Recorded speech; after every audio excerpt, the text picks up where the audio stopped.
The Story of the Year by Hans Christian Andersen. It was near the end of January, and a terrible fall of snow was pelting down and whirling through the streets and lanes. The windows were plastered with snow on the outside. Snow fell in masses from the roofs. Everyone seemed in a great hurry. They ran, they flew, fell into each other's arms, holding fast for a moment as long as they could stand safely. Coaches and horses looked as if they had been frosted with sugar. The footmen stood with their backs against the carriages, so as to turn their faces from the wind. The foot passengers kept within the shelter of the carriages, which could only move slowly on in the deep snow. At last the storm abated, and a narrow path was swept clean in front of the houses. When two persons met in this path they stood still, for neither liked to take the first step on one side into the deep snow to let the other pass him. There they stood, silent and motionless, till at last, as if by tacit consent, they each sacrificed a leg and buried it in the deep snow. Towards evening the weather became calm. The sky, cleared from the snow, looked more lofty and transparent, while the stars shone with new brightness and purity. The frozen snow crackled underfoot, and was quite firm enough to bear the sparrows, who hopped upon it in the morning dawn. They searched for food in the path which had been swept, but there was very little for them, and they were terribly cold. "Tweet, tweet," said one to another. "They call this a new year, but I think it is worse than the last. We might just as well have kept the old year. I'm quite unhappy, and I have a right to be so." "Yes, you have, and yet the people ran about and fired off guns to usher in the new year," said a little shivering sparrow. "They threw things against the doors, and were quite beside themselves with joy because the old year had disappeared. I was glad too, for I expected we should have some warm days, but my hopes have come to nothing. It freezes harder than ever. I think mankind have made a mistake in reckoning time." "That they have," said a third, an old sparrow with a white poll. "They have something they call a calendar. It's an invention of their own, and everything must be arranged according to it. But it won't do. When spring comes, then the year begins. It is the voice of nature, and I reckon by that." "But when will spring come?" asked the others. "It will come when the stork returns, but he is very uncertain, and here in the town no one knows anything about it. In the country they have more knowledge. Shall we fly away and wait? We shall be nearer to spring then, certainly." "That may be all very well," said another sparrow, who had been hopping about for a long time, chirping, but not saying anything of consequence. "But I have found a few comforts here in town which I'm afraid I should miss out in the country. Here in this neighborhood there lives a family of people who have been so sensible as to place 3 or 4 flower pots against the wall in the courtyard, so that the openings are all turned inward, and the bottom of each points outward. In the latter a hole has been cut large enough for me to fly in and out. I and my husband have built a nest in one of these pots, and all our young ones, who have now flown away, were brought up there. The people who live there, of course, made the whole arrangement that they might have the pleasure of seeing us, or they would not have done it. It pleased them also to strew breadcrumbs for us, and so we have food, and may consider ourselves provided for. So I think my husband and I will stay where we are, although we are not very happy, but we shall stay." "And we will fly into the country," said the others, "to see if spring is coming." And away they flew. In the country it was really winter, a few degrees colder than in the town. The sharp winds blew over the snow-covered fields. The farmer, wrapped in warm clothing, sat in his sleigh, and beat his arms across his chest to keep off the cold. The whip lay on his lap. The horses ran till they smoked. The snow crackled, the sparrows hopped about in the wheel ruts, and shivered, crying, "Tweet, tweet, when will spring come? It is very long in coming." "Very long indeed," sounded over the field, from the nearest snow-covered hill. It might have been the echo which people heard, or perhaps the words of that wonderful old man, who sat high on a heap of snow, regardless of wind or weather. He was all in white, He had on a peasant's coarse white coat of frieze. He had long white hair, a pale face, and large clear blue eyes. "Who is that old man?" asked the sparrows. "I know who he is," said an old raven who sat on the fence, and was condescending enough to acknowledge that we are all equal in the sight of heaven, even as little birds, and therefore he talked with the sparrows and gave them the information they wanted. "I know who the old man is," he said. "It is Winter, the old man of last year. He is not dead yet, as the calendar says, but acts as guardian to little Prince Spring who is coming. Winter rules here still. Ugh! The cold makes you shiver, little ones, does it not?" "There! Did I not tell you so?" said the smallest of the sparrows. "Calendar is only an invention of man, and is not arranged according to nature. They should leave these things to us. We are created so much more clever than they are." 1 week passed, and then another. The forest looked dark. The hard, frozen lake lay like a sheet of lead. The mountains had disappeared, for over the land hung damp, icy mists. Large black crows flew about in silence. It was as if nature slept. At length a sunbeam glided over the lake, and it shone like burnished silver. But the snow on the fields and the hills did not glitter as before. The white form of Winter sat there still, with his on-wandering gaze fixed on the south. He did not perceive that the snowy carpet seemed to sink as it were into the earth, that here and there a little green patch of grass appeared, and that these patches were covered with sparrows. "Twit, twit! Is spring coming at last?" Spring! How the cry resounded over field and meadow, and through the dark brown woods, where the fresh green moss still gleamed on the trunks of the trees, and from the south came the 2 first storks flying through the air, and on the back of each sat a lovely little child, a boy and a girl. They greeted the earth with a kiss, and wherever they placed their feet white flowers sprung up from beneath the snow. Hand in hand they approached the old iceman, Winter, embraced him and clung to his breast, and as they did so, in a moment all 3 were enveloped in a thick damp mist, dark and heavy, that closed over them like a veil. The wind arose with mighty rustling tone, and cleared away the mist. Then the sun shone out warmly. Winter had vanished away, and the beautiful children of Spring sat on the throne of the year. "This is really a new year," cried all the sparrows. "Now we shall get our rights, and have some return for what we suffered in winter." Wherever the 2 children wandered, green buds burst forth on bush and tree, the grass grew higher, and the cornfields became lovely and delicate green. The little maiden strewed flowers in her path. She held her apron before her. It was full of flowers. It was as if they sprung into life there, for the more she scattered around her, the more flowers did her apron contain.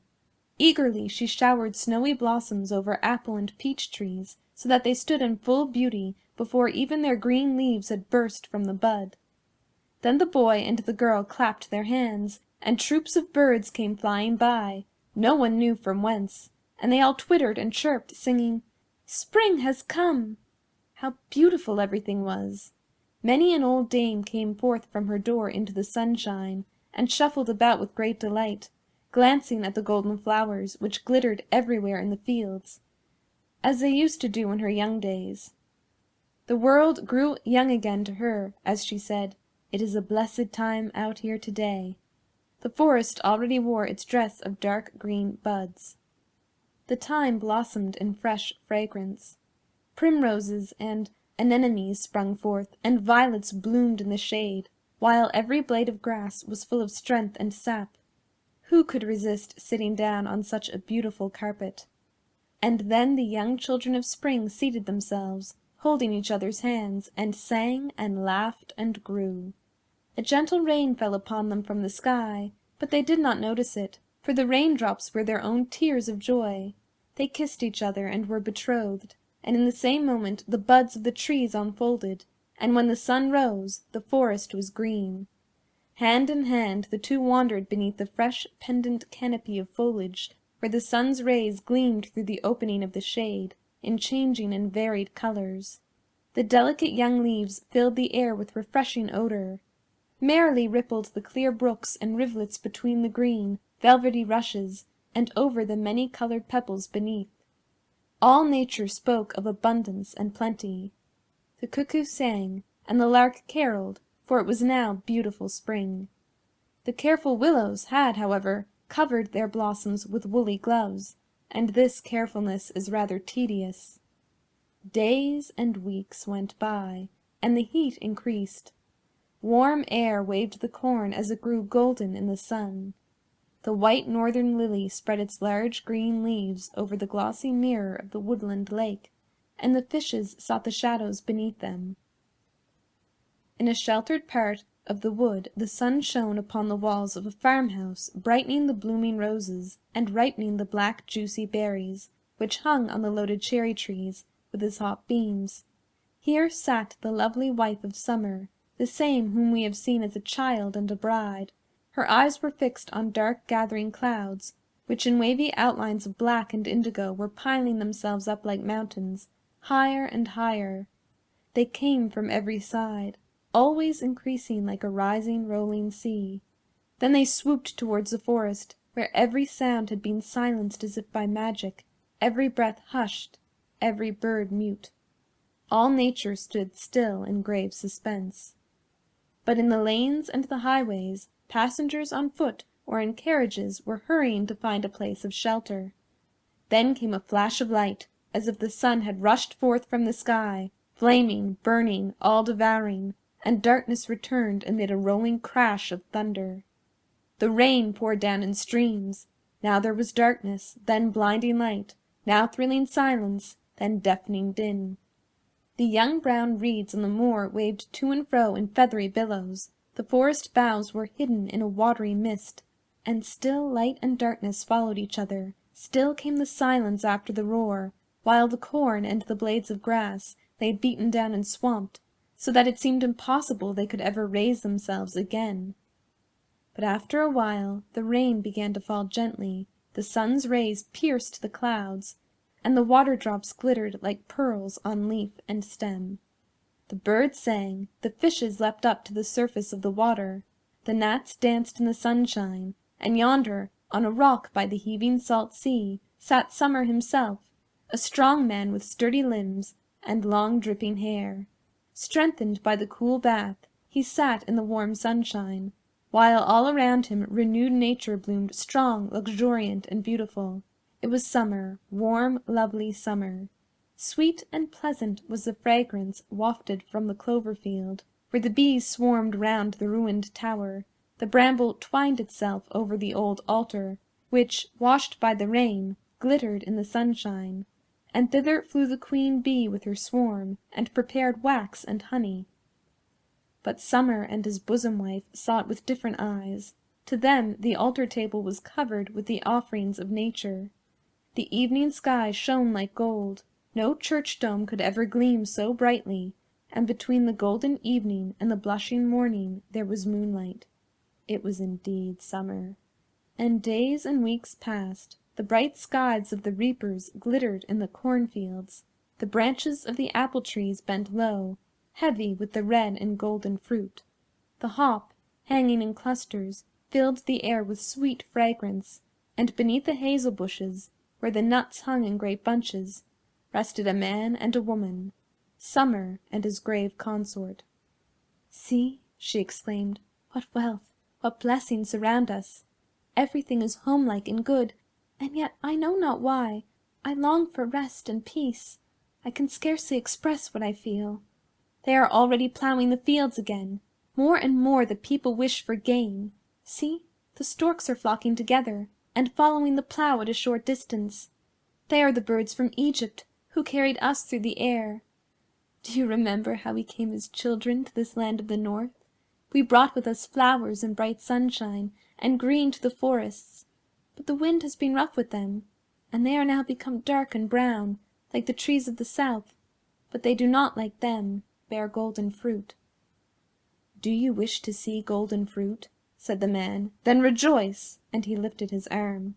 The leaves of the forest put on colors of red and gold, and bright tints covered the woodlands. The rose bushes gleamed with scarlet hips. and the branches of the elder trees hung down with the weight of the full, dark berries. The wild chestnuts fell ripe from their dark green shells, and in the forest the violets bloomed for the second time. But the Queen of the Year became more and more silent and pale. "Blows cold," she said, "and night brings the damp mist. I long for the land of my childhood." Then she saw the storks fly away every one, and she stretched out her hands towards them.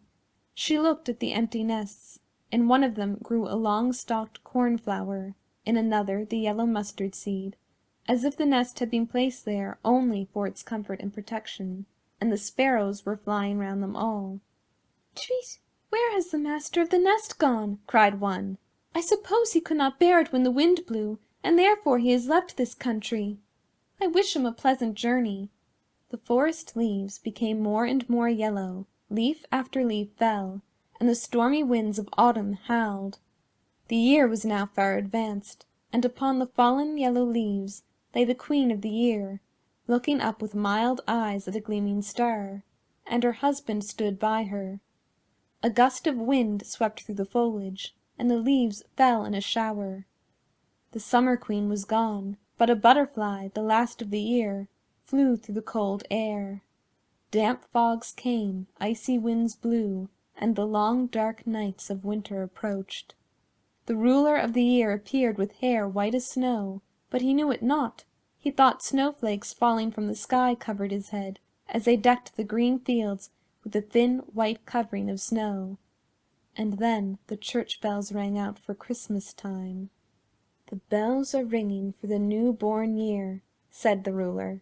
"Soon will a new ruler and his bride be born, and I shall go to rest with my wife in yonder light-giving star."